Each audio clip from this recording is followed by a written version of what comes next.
Hello, I'm Chef Krista VanWagner, and welcome to my home.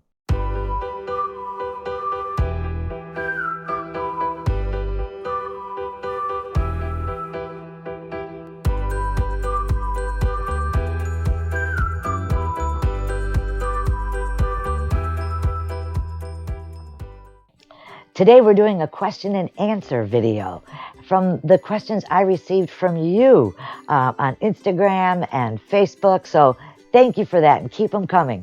So Barbara is asking, what are your thoughts on air fryers and bread makers? Well, Barbara, I would love to talk to you about air fryers and bread makers. I enjoy my bread maker. I at first when I first got it, I got it because my son had celiac disease, so I was making gluten-free breads. So that's what I used it for. But he's moved out, so my bread maker sat for a little bit. But I pulled it out recently, and I discovered that it's kind of like my little sous chef, and I love making doughs for pizza crusts and for my rolls and even for my breads. I like the fact that I add all my ingredients and press a button, and it mixes it, and then it just proofs it, and then it'll mix it again. But I really enjoy that bread maker for that. Hello, Barbara. Thank you for that question regarding the air fryers. I have to tell you, the air fryers are the most incredible cooking inventions for the household that I've ever seen. I teach home and careers, and in one of my classrooms in a smaller school I teach at, I don't have any stoves or ovens or anything. It's all I have is an air fryer and a little burner. That's all I have. And I am telling you, I have done so much with that air fryer. What it does, basically, it cooks things crispier, quicker, and better than even things that you were deep frying. I think the taste is better on a simple tater tot in the air fryer. Cookies, baking in an air fryer. It's quicker and crispier. Even a chicken wing. It's better for you in the air fryer. So the air fryer is something I and the restaurant industry have used for years. And it's so nice that it's now available to you in the kitchen. So it's cost effective, less time. It's a time saver for sure, and a crispier product. So I highly recommend an air fryer. Tim would like to know, I would love a video teaching the 5 mother sauces. Oh, Tim, thank you for that question. The 5 mother sauces. I'm so proud to answer that question. The 5 mother sauces being a velouté, a bechamel, espagnole, tomato sauce, and hollandaise. Those are the 5 mother sauces, and I would love to do a video on each, only because that's the base of anything. Like, for example, a hollandaise. There's your mother sauce. Go ahead and add a little bit of tarragon in a reduction, and it becomes a béarnaise. A bechamel, add cheese, it becomes a mornay sauce. Espagnole, add some port wine reduction, becomes a port wine sauce. So yeah, okay, we got to do that only because I just think that is a fun thing to talk about, Tim. Also, ratios to making your own common spice mixes like Cajun or curry. Wow. Well, Tim, as far as that Cajun goes, the ratios, I have a recipe in my head. I'm definitely going to make a video on that. I've got a really authentic Cajun recipe that I want to share with you. And as far as a curry, yeah, curry is a blend of spices. And as far as the ratios go with that, I can't, there isn't like a ratio like, there's not a ratio like there is for salad dressing. I'll put it to you bluntly. Thank you, Tim. Great question. Kohler Sherry from Instagram says, hi Krista, I love your jerk sauce and buy it at Tops. I just love it, and so does anyone who tries it. What's the most prominent spice in your jerk sauce? Very, very, very good question. Well, you know what? I tell you, the prominent ingredient, which I always think of, is the allspice. Allspice in Jamaica, they call it pimento. And when I was living in Jamaica, I'm like, pimento, pimento, what's this pimento?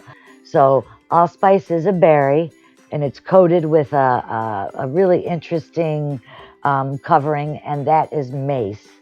But this allspice is the key to the Jamaican jerk sauce. And in Jamaica, they actually cook the chicken over the wood from the allspice tree or the pimento tree. Can you imagine how fragrant that is? Cooking your jerk chicken slowly over that allspice or that pimento wood. Wow, that is amazing. Other than that, though, the jerk, it's an exotic blend of spices, allspice being the predominant one, but I finished it up with cinnamon and nutmeg as well. And then the thyme, the garlic, the Scotch bonnet pepper, a bit of soy, and I had pineapple juice to mine, which helps tenderize a bit too. So allspice, that's it. That's the key. And if you're in Jamaica and you see one of those jerk huts, just walk over and I guarantee you they're cooking it over allspice wood or pimento wood. Thank you, Sherry, for enjoying my Jerkalicious hot sauce.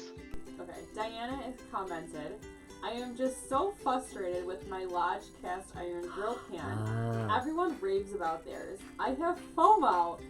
Help me, Krista. Wow, I love that question. Oh, that's good. This is gorgeous.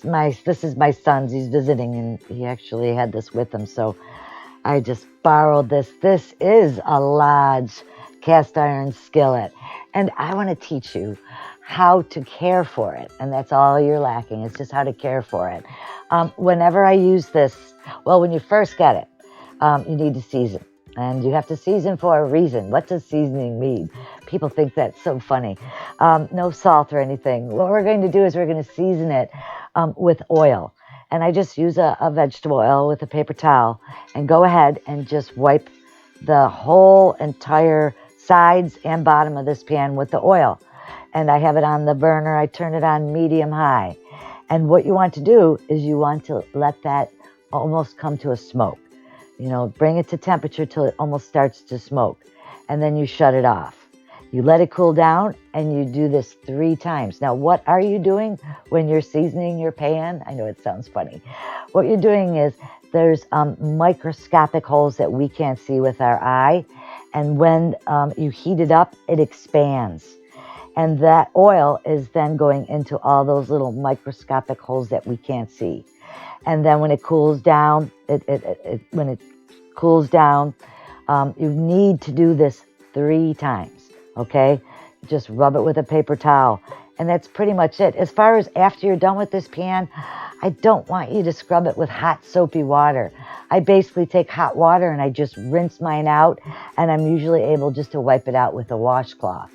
And then when you're done, dry it out. Once again, just take a bit of oil with a paper towel and brush it with a bit of oil. Don't ever leave this exposed. It'll rust up on you. Some people, I've seen them at garage sales all rusted. These good cast iron skillets, people say they're no good anymore. Yes, they are.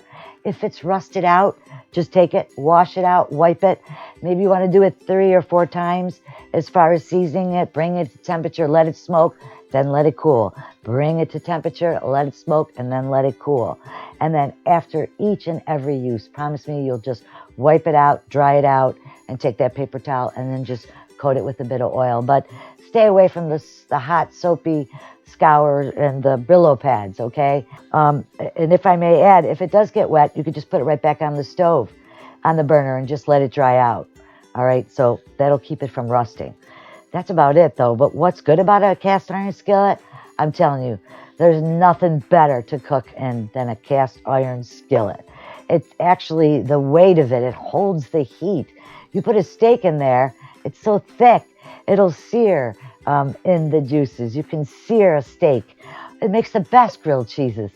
And I love bacon and eggs in this. Oh my gosh. And what about an upside down pineapple upside down cake? I'm making that because of you, just because I have this pulled out.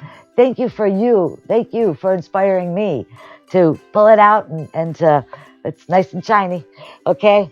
So thank you. Thank you, Diana. I hope that answered your question. I would like to thank you for those questions and this time together. How exciting and how fun. Like me on Facebook. Be sure to subscribe, and I'll look forward to seeing you in the next video. Thank you.